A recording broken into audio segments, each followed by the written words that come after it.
त्रिदेवों में भगवान श्री विष्णु की श्रेष्ठता तथा ग्रंथ का उपसंहार। वशिष्ठ जी कहते हैं, पूर्व काल की बात है। स्वयंभू मनु परम उत्तम एवं दीर्घ काल तक चालू रहने वाले यज्ञ का अनुष्ठान करने के लिए मुनियों के साथ मंदराचल पर्वत पर गए। उस यज्ञ में कठोर व्रतों का पालन करने वाले अनेक शास्त्रों के ज्ञाता, बाल सूर्य एवं अग्नि के समान तेजस्वी, समस्त वेदों के विद्वान तथा सब धर्मों के अनुष्ठान में तत्पर रहने वाले मुनि पधारे थे। वहां महायज्ञ जब आरंभ हुआ तो पाप रहित मुनि देवता तत्व का अनुसंधान करने के लिए परस्पर बोले, वेद वेता ब्राह्मणों के लिए कौन देवता से श्रेष्ठ एवं पूज्य है? ब्रह्मा जी, विष्णु जी और शिव में से किसकी अधिक स्तुति हुई है? किसका चरणोदक सेवन करने योग्य है?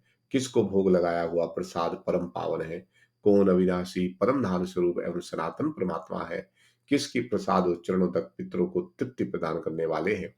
वहां बैठे हुए महर्षि इस विषय पर महान वाद विवाद हुआ। किन्हीं महर्षियों ने केवल रुद्र को ही सर्वश्रेष्ठ बतलाया।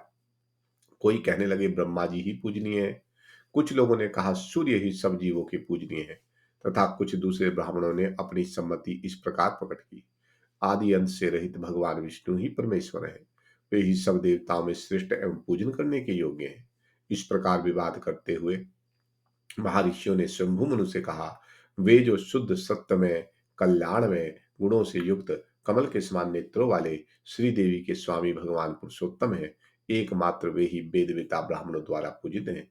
मुनि की यह बात सुनकर सब महर्षियों ने हाथ जोड़कर तपोनिधि भृगु जी से कहा, सुव्रत, आप ही हम लोगों का संदेह दूर करने में समर्थ हैं। आप ब्रह्मा, विष्णु तथा महादेव तीनों देवताओं के पास जाइए। उनके ऐसा कहने पर मुनिश्रेष्ठ भृगु तुरंत ही कैलाश पर्वत पर गए। भगवान शंकर के गृह द्वार पर पहुंचकर उन्होंने देखा, महाभयंकर रूप वाले नंदी हाथ में त्रिशूल लिए खड़े। भृगु जी ने उनसे कहा, मेरा नाम भृगु है, मैं ब्राह्मण हूँ और देव श्रेष्ठ महादेव जी का दर्शन करने के लिए यहाँ आया हूँ। आप भगवान शंकर को शीघ्र ही मेरे आने की सूचना दें। यह सुनकर समस्त शिवगणों के स्वामी नंदी ने उन अमत तेजस्वी महर्षि से कठोर वाणी में कहा, अरे, इस समय भगवान के पास तुम नहीं जा पहुंच सकते। अभी भगवान शंकर देवी के साथ क्रीड़ा भवन में है। यदि जीवित रहना चाहते हो तो लौट जाओ। तब भृगु ने कुपित होकर कहा, ये रुद्र तमोगुण से युक्त होकर अपने द्वार पर आए हुए मुझ ब्राह्मण को नहीं जानते हैं। इसलिए इन्हें दिया हुआ अन्न, जल, फूल, हविष और निर्मल्य सब कुछ अभक्ष्य हो जाएगा। इस प्रकार भगवान शिव को श्राप देकर भृगु ब्रह्मलोक को गए। वहां ब्रह्मा जी सब देवताओं के साथ बैठे हुए थे। उन्हें देख भृगु ने हाथ जोड़कर प्रणाम किया और चुपचाप वे उनके सामने खड़े रहे। किंतु ब्रह्मा जी ने उन मुनिश्रेष्ठ को आया हुआ देखकर भी उनका कुछ सत्कार नहीं किया, उनसे प्रिय वचन तक नहीं कहा। उस समय ब्रह्मा जी कमल के आसन पर महान ऐश्वर्य के साथ बैठे हुए थे। तब महातेजस्वी महर्षि ने लोक पितामह ब्रह्मा जी से कहा, आप महान रजोगुण से युक्त होकर मेरी अवहेलना कर रहे हैं, इसलिए आज से समस्त संसार के लिए आप अपूज्य हो जाएंगे। लोक पूजित महात्मा ब्रह्मा जी को ऐसा शाप देकर महर्षि भृगु सहसा क्षीर सागर के उत्तर तट पर श्री विष्णु के लोक में गए। वहां जो महात्मा पुरुष रहते थे, उन्होंने भृगु जी का यथा योग्य सत्कार किया। उस लोक में कहीं भी उनके लिए रोक टोक नहीं हुई। वे भगवान के अंतःपुर में बेधड़क चले गए। वहां उन्होंने सूर्य के समान तेजस्वी विमल विमानों में शेषनाग की शैया पर सोए हुए भगवान लक्ष्मीपति को देखा। लक्ष्मी अपने कर कमलों से भगवान के दोनों चरणों की सेवा कर रही थी। उन्हें देखकर मुनि श्रेष्ठ भृगु अकारण कुपित हो उठे और उन्होंने भगवान के शोभायमान वक्षस्थल पर अपने बाएं चरण से प्रहार किया। भगवान तुरंत उठ बैठे और प्रसन्नता पूर्वक बोले, आज मैं धन्य हो गया।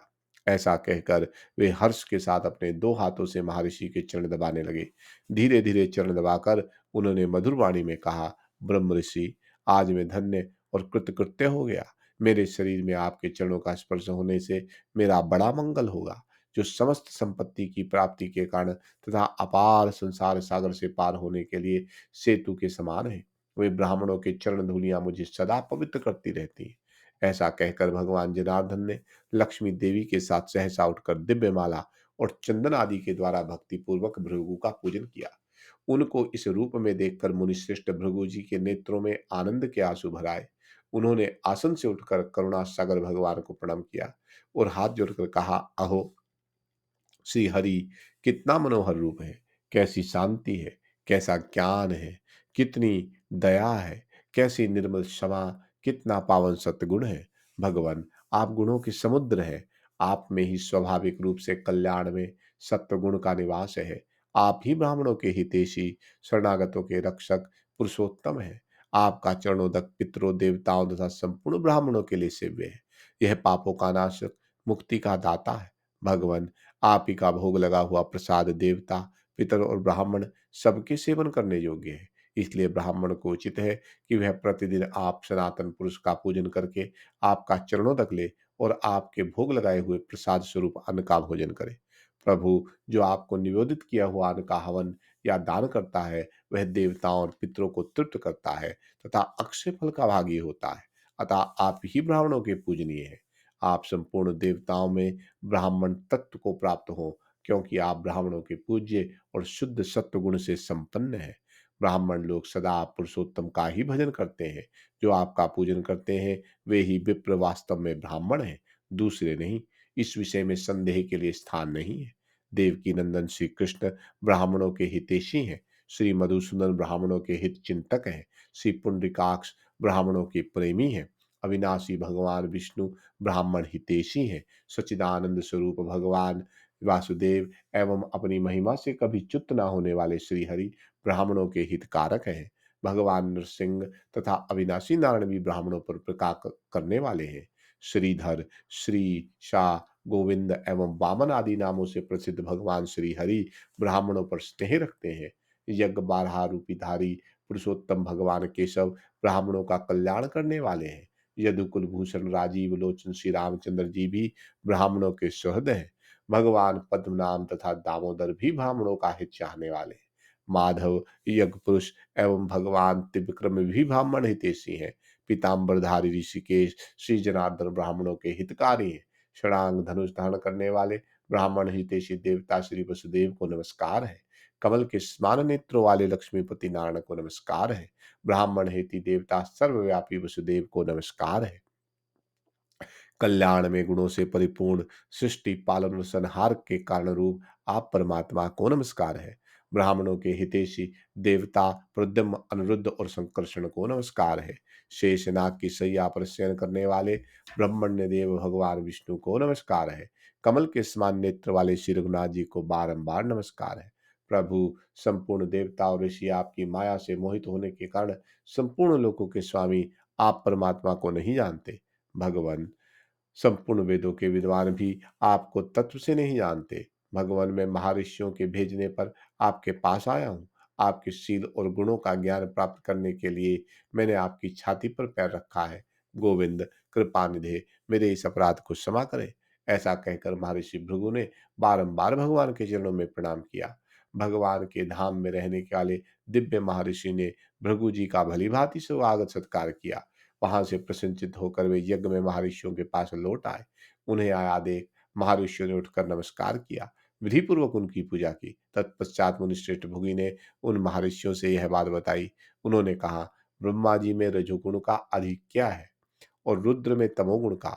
केवल भगवान विष्णु शुद्ध सत्य में है। वे कल्याण में गुणों के सागर नारायण परब्रह्म तथा संपूर्ण ब्राह्मणों के देवता हैं। वे ही विप्रों के लिए पूजनीय। उनके श्रवण मात्र से पापियों को भी मुक्ति हो जाती है।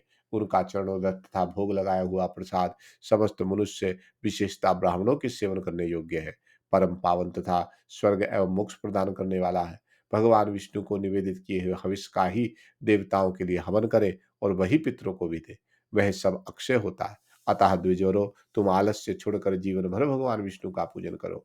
वे ही परम धाम है, वे ही सत्य ज्योति है। अष्टाक्षर मंत्र के द्वारा विधि पूर्वक पुरुषोत्तम का पूजन और उनके प्रसाद का सेवन करना चाहिए। श्री विष्णु की यह सब यज्ञों के भोक्ता परमेश्वर है। ऐसा जानकर उन्हीं के उद्देश्य से हवन, दान और जप करें।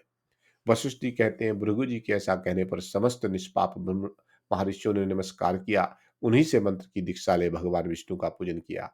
राजन, ये सब बातें मैंने प्रसंग वस्तु में बतलाई है। भगवान श्री रामचंद्र जी सब देवताओं में पावन एवं पुरुषोत्तम है। अतः यदि तुम परम पद को प्राप्त करना चाहते हो तो उन श्री रघुनाथ जी की शरण में जाओ। राजन, यह समस्त पुराण वेद के तुल्य है।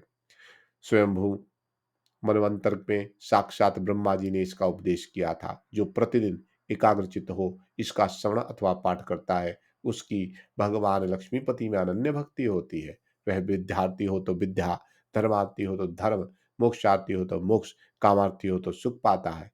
द्वादशी तिथि को श्रवण नक्षत्र में सूर्य और चंद्रमा के ग्रहण के अवसर पर अमावस्या तथा पूर्णिमा को इसका भक्ति पूर्वक पाठ करना चाहिए।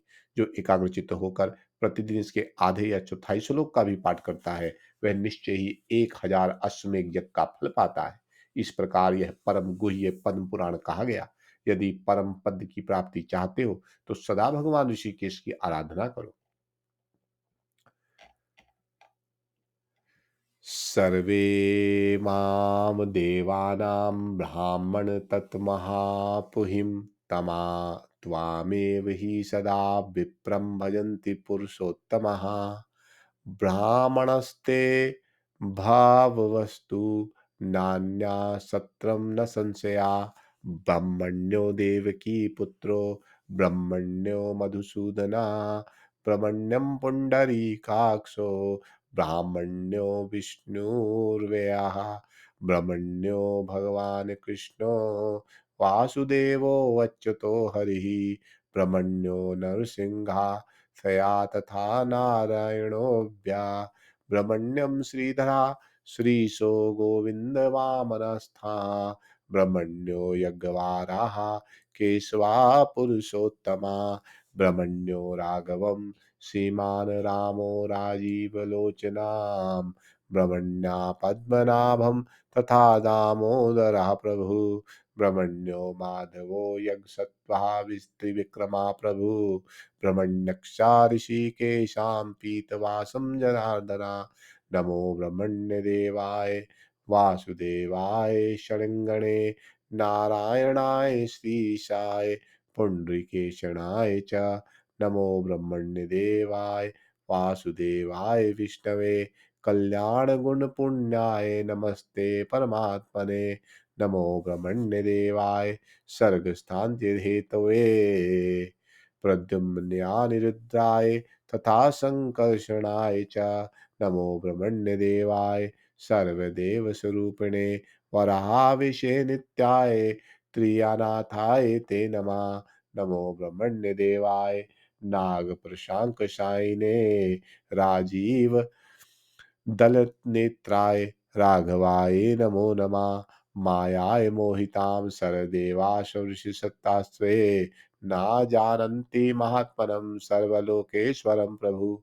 त्वां न जानन्ति भगवन् सर्ववेदाविदो अपि हि। श्रीकृष्ण गोविंद हरे मुरारी। हे नाथ नारायण वासुदेवा। श्री कृष्ण गोविंद हरे मुरारी। हे नाथ नारायण वासुदेवा। श्री कृष्ण गोविंद हरे मुरारी। हे नाथ नारायण वासुदेवा।